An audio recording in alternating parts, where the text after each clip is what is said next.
আসসালামু আলাইকুম প্রিয় দর্শকবিন্দু, আমন্ত্রণ জানাচ্ছি জনতার সময় টিভির সংবাদে। শুরুতেই থাকছে আন্তর্জাতিক সংবাদ শিরোনাম। আল-আকসায় বেন গভির জর্ডান, হামাসের তীব্র নিন্দা। এবার দেখবেন বিস্তারিত।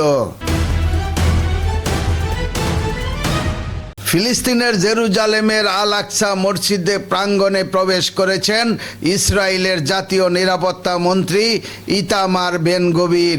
তার সঙ্গে এই সময় ছিলেন অন্যান্য ইসরায়েলি কর্মকর্তা এবং 2000-এর বেশি ইসরায়েলি বসতি স্থাপনকারী।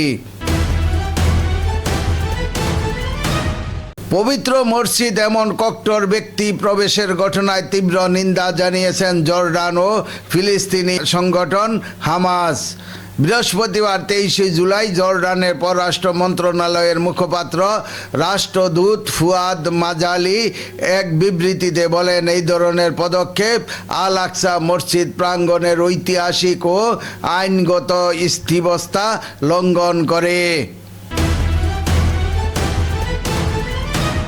তিনি আন্তর্জাতিক সম্প্রদায়ের প্রতি আহ্বান জানান, জেরুজালেমের ইসলামী ও খ্রিস্টান ধর্মীয় পবিত্র স্থানগুলোর বিরুদ্ধে চলমান লঙ্ঘন বন্ধে ইসরায়েলের উপর কার্যকর চাপ সৃষ্টি করতে।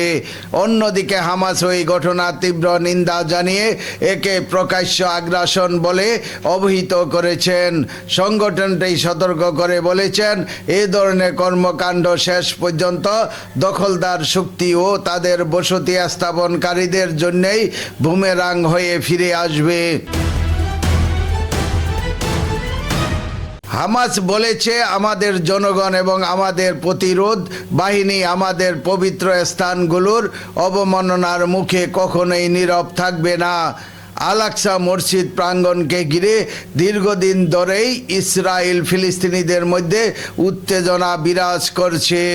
মুসলমানদের কাছে এটি ইসলাম ধর্মের তৃতীয় পবিত্রতম স্থান, আর ইহুদিদের কাছে একই এলাকা টেম্পল মাউন্ট হিসাবে অত্যন্ত গুরুত্বপূর্ণ ধর্মীয় স্থান।